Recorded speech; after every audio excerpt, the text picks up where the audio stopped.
What is up, everybody? So believe it or not, this is one video that I haven't even done yet, and it's two very popular phones, and I can't even believe I haven't done this video yet. But today we are going to finally be comparing the iPhone 6s and the Galaxy S7 and seeing which one you should get in 2018 if it's between both of these. And these are two phones that are actually around the same price. And they came out almost the same time. They came out a couple months away from each other. So it's definitely interesting to see which one you would get or which one I would get in 2018. Now, starting off, the iPhone 6s came out in 2015 in September, and the Galaxy S7 came out in February of 2016. So not quite a year. It's more like 4 or 5 months that, the difference between these two phones. A lot of people give flack to Android for not being great or whatever like that, but Android is an operating system. Samsung makes really, really good hardware of their phones, so it's very important to differentiate those two. Just because you don't like Android doesn't necessarily mean you don't like the hardware of that specific phone.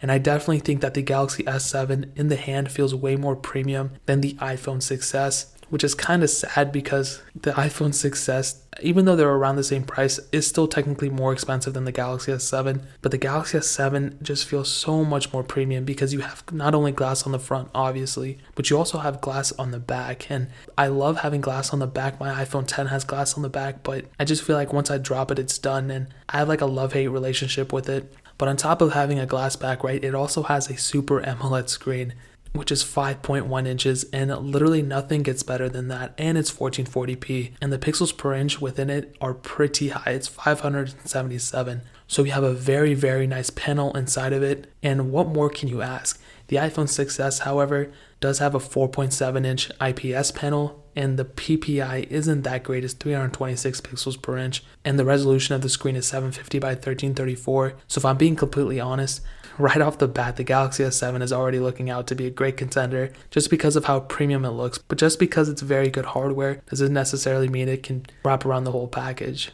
It has to be good in software as well. Now, both these phones do have fingerprint sensors, and I always, like I say all the time, I definitely like Touch ID way more than I like Android fingerprint sensors or Samsung's fingerprint sensors for that matter. And if it's between the two, I would always rather get Touch ID. Even if it's between Face ID or Touch ID, I would rather get Touch ID. But yeah, the iPhone 6s definitely wins with fingerprint sensors. Now, moving on, this next category is something that I always have to explain because people get mad when I go and compare them side by side. But the iPhone ecosystem is based off iOS, the Samsung ecosystem is based off Android, and those are their operating systems, and they're completely different operating systems. So you can't necessarily compare Android to iOS straight off just like the specs on paper because it's not going to be able to work. It's like trying to fit a square in a circle. Like you just can't do it because they're completely different operating systems. And usually how it goes is iOS doesn't necessarily need great and high-end specs in order to outperform like flagship Android phones. I mean, just take a look at the Galaxy Note 9 that just got released and the iPhone 10, which apparently only has 3 gigabytes of RAM. The Galaxy Note 9 has 6 or 8 gigabytes of RAM depending on the variant, and the iPhone 10 outperforms the Galaxy Note 9. And the same case is here. The iPhone 6s started off getting iOS 9. It's getting the latest version right now. It's going to get iOS 12, and it's going to get iOS 13 as well. And the Galaxy S7 started off getting Android 6.0, and right now you can get Android 8.0 for it, but you're not going to be able to get Android 9, I guarantee it, which is super sad. And that's why Android manufacturers kind of have a bad flack just because of this one phone, which is super crazy. And that's really the biggest problem with it is just software updates. Like, why can't these people just update their software? And that's one thing that the iPhones have always been like crazy at, is just updates. Now, the iPhone 6s has an Apple A9 chip, a dual-core CPU clocked at 1.84 gigahertz, and 2 gigabytes of RAM, where the Galaxy S7 has an octa-core CPU clocked at 2.3 gigahertz, an Exynos 8890 octa chip, and 4 gigabytes of RAM. And honestly, if it's between the two, I would probably say the iPhone 6s outperforms the Galaxy S7 in almost everything I do with it. Probably closing speeds might be faster on the Galaxy S7, but one thing that the Galaxy S7 has on it that's very important to note is Touchwiz, and I'm not a fan of Touchwiz at all. I always hated it. I just think it's like so useless. Like they have such good hardware, but then they just bash it down with this ugly Touchwiz software that I don't like at all. Like they could have easily just kept it mostly stock. I mean, they really butchered it with the Galaxy Note 5, and with the Galaxy S7 they almost did the same exact thing. I would say it's a little bit cleaner, but I still don't like it. And I don't know if they're making any more money off of it. Like, they could have just put stock Android on it and not even waste any money on developers. Yeah, I just never liked it. And I think that might have a big reason to do with why this phone isn't as hot as it should be.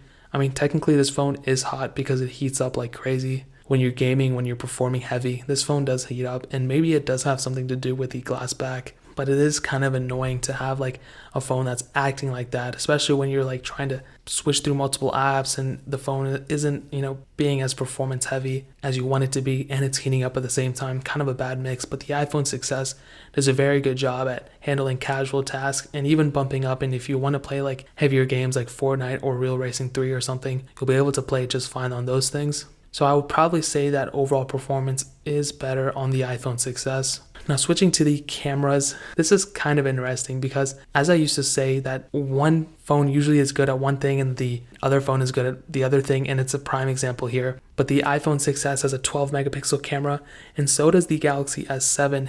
But the Galaxy S7 does have optical image stabilization, where the iPhone 6s does not. Now, they're both able to shoot 4K videos, and they're both able to shoot 1080p videos at 60 frames per second, but only the iPhone 6s can shoot 1080p videos at 120 frames per second, which could be a letdown for some people, but I would say for most, 60 frames per second is fine.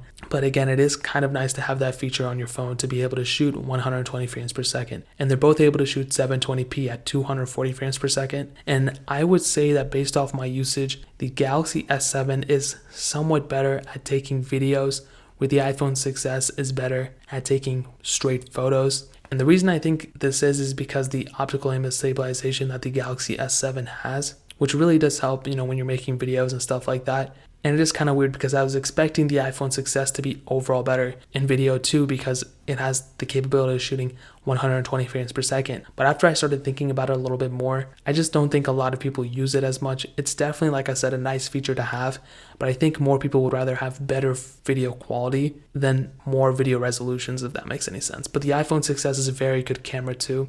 I would say, like I said, it's better at taking photos. The Galaxy S7 is better at taking videos. Another interesting thing to note, both front cameras are 5 megapixels. The iPhone 6s shoots videos from the front camera at 1080p at 30 frames per second, where the Galaxy S7 can shoot front camera videos at 1440p. So that's kind of interesting to know. Quite a dynamic these phones have.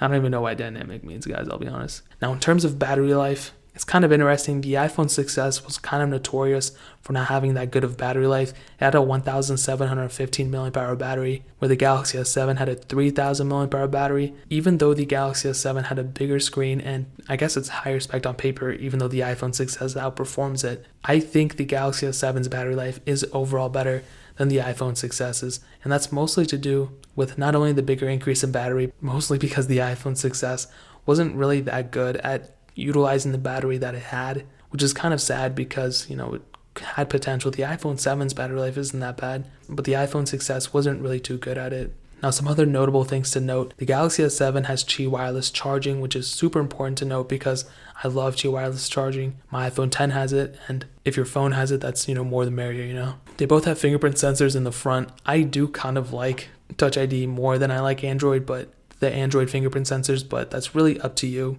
The Galaxy S7 doesn't have a USB-C port, which should be kind of a con because that's kind of the future. Micro USB is kind of phasing out now, where the iPhone 6s has Lightning, which is pretty common for most Apple devices now. The Galaxy S7 has a crazy awesome feature that I wish iPhones had, but they never had, and that's a micro SD card slot.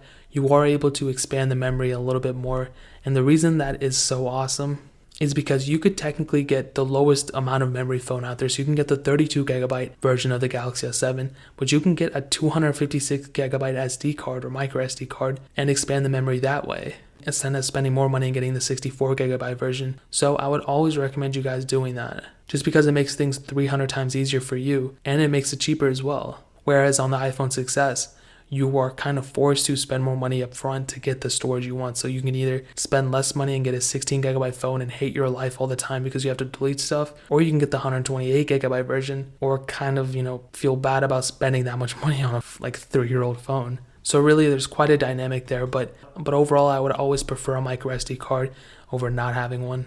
The last notable thing I want to say is that the iPhone 6s is still getting support from Apple and it's getting updates and everything, where the Galaxy S7 is not getting support from Samsung anymore. But technically there are third-party developers out there where you can custom ROM your phone and all that stuff. And like I said, I'm perfectly fine with doing it, but I don't know if you guys are. So that's a question you guys need to ask yourself.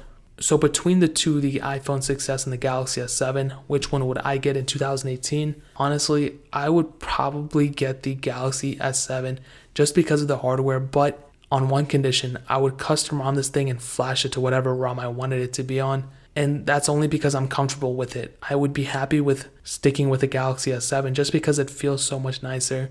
I would be willing to give up Touch ID and better photo camera quality and Force Touch to gain back, the hardware feeling of the phone, a better screen and a bigger screen and better video capabilities, I guess. I don't know. But I'm more so focused on the custom ROM and capabilities of it because I would still rather custom ROM my phone than not custom ROM it at all.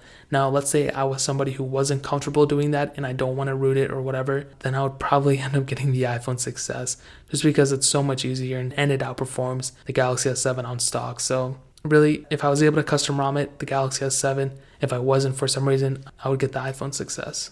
And guys, that is pretty much my opinion. I will leave links to the Galaxy S7 and the iPhone 6s in the description below so you guys can go and get them.